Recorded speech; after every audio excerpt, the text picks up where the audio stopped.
Okay, 2.7 review. If you've watched 2.7, you've already seen work equals F S cosine theta, where that we, and the big point about that equation, I'm going to move pretty quick here on this first part, is that if we have this F, then we don't need that F, we need the component of F along the x-axis if the box is actually moving to the right. Therefore, that's why they use the cosine theta. Also, got in a quick little glimpse of work done by a varying force. So if you had force, let's separate these two out, force versus distance, and you had a force that was varying as time went on, but it did move an object through a distance d, then that force also did work on the object, and you could quickly figure that out by just finding that area. If you look at it, area is equal to 1/2 the base times the height, and the base units are meters and the height units are newtons. So Newton meter, if you recall, a Newton meter is the same as a joule. So those are units of work. All right, going on kinetic energy, E sub k. Remember, that's the energy that is associated with the movement of an object, and its equation is 1/2 mv squared. And we can trade kinetic energy for potential energy, and that is mgh. And we can write a statement that if there are no external forces acting on a system, then ek initial plus u initial will always equal some constant, or we could set it equal to the ek final, because this is law of conservation of mechanical energy, plus u final.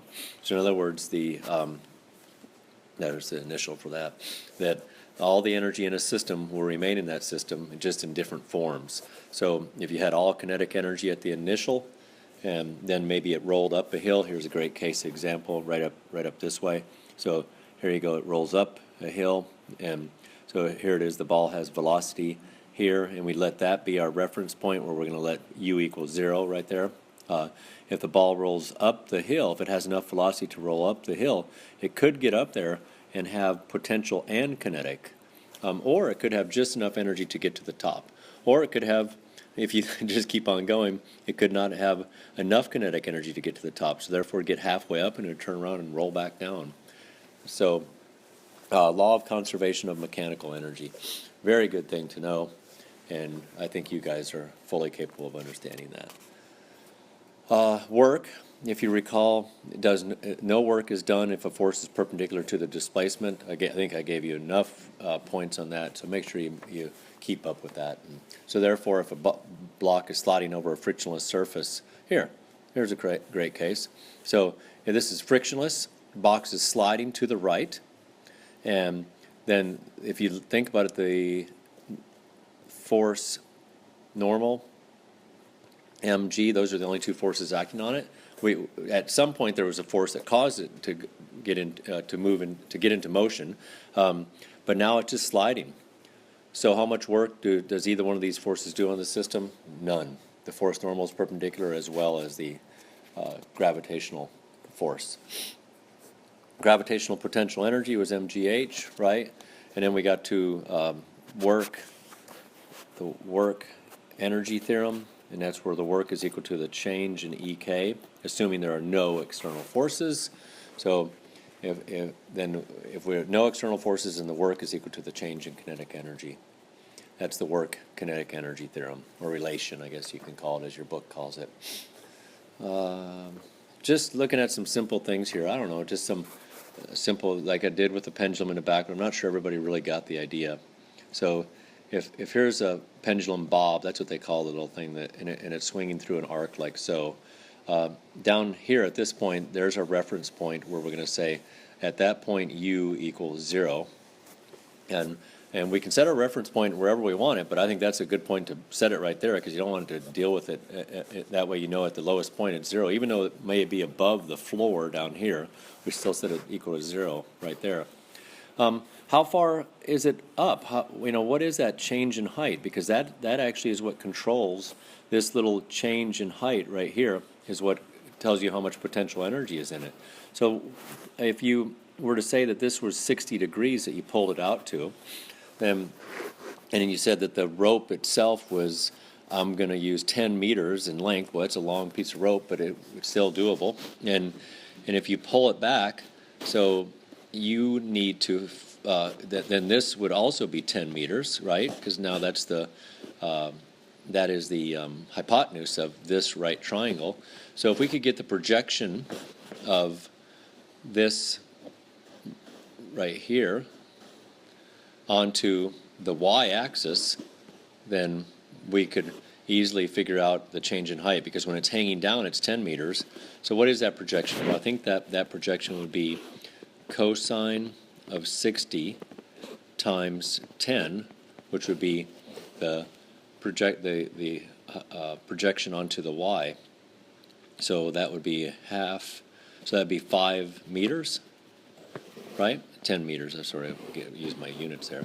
So in other words, when cosine equals adjacent over hypotenuse, so 5 meters. So that means that if you pulled it back to where it formed an angle with the vertical of 60 degrees, then you pulled it up 5 meters.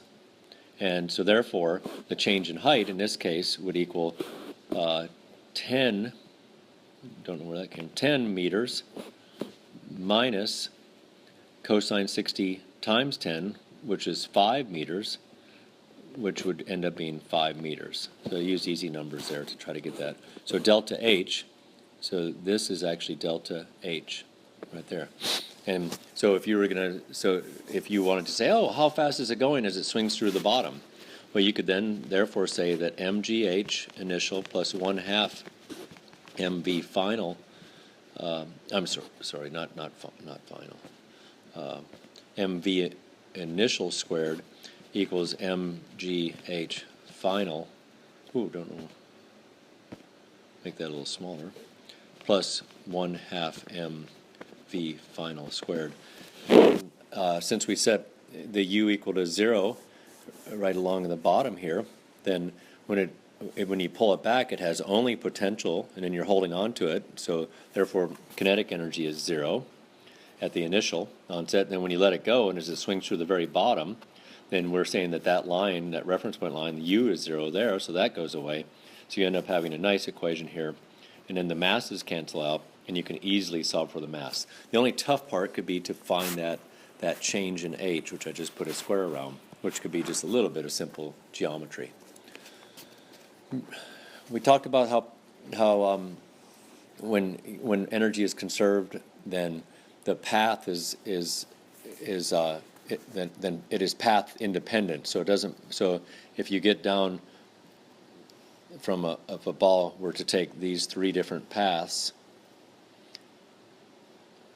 so the straight down path it dropped, or maybe even a path like that, then each of those paths would lead you to the same velocity, assuming no friction. So it's path independent.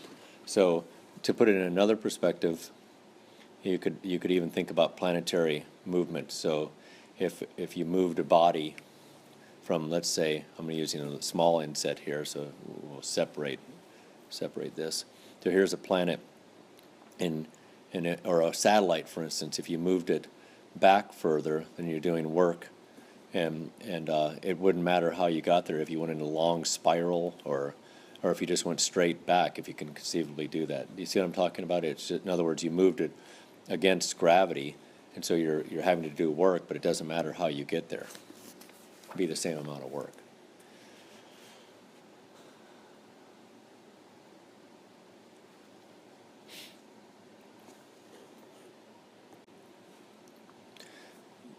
Power, we said, is equal to the change in work over the change in time, which we then said was force times velocity, because work is force times displacement, and so displacement over time is velocity. So good things to remember there. And let's see, kinetic, I did EK. Remember how I derived this. See if you can look in your notes and get is P squared over 2M. See if you can get that relationship. You need to be able to derive that. So make sure you look in there and see the relationship between kinetic energy and momentum. And let's see. Then if efficiency, which I really haven't mentioned, but it's really quite simple. It's work out over work in.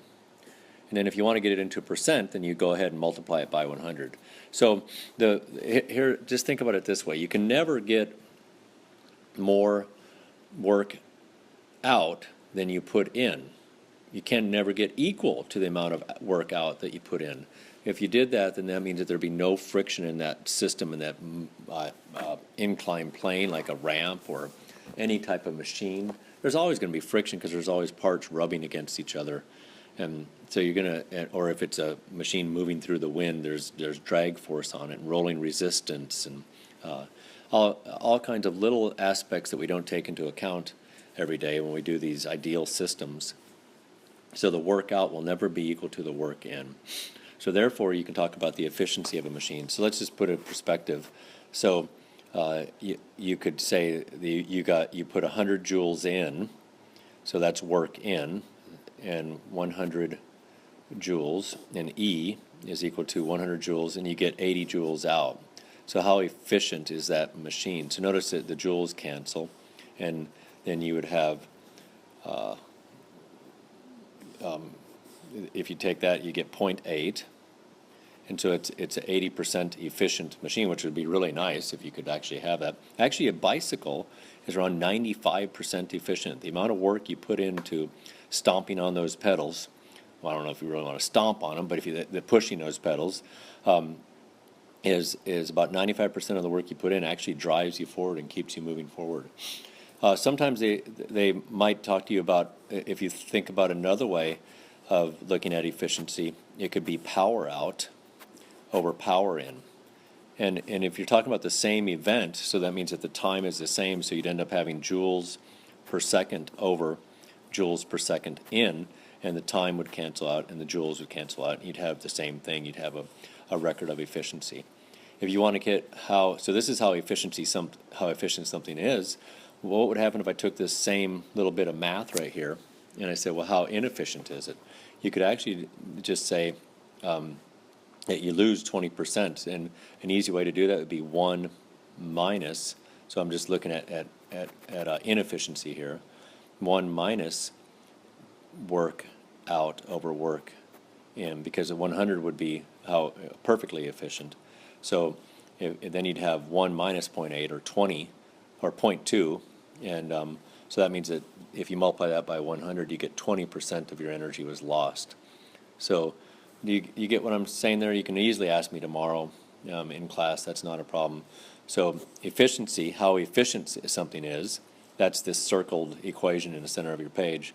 If you wanted to get how inefficient it was, so in other words, how much energy was lost, you could do the same equation, but you do 1 minus work out over work in, and that would tell you how inefficient it is.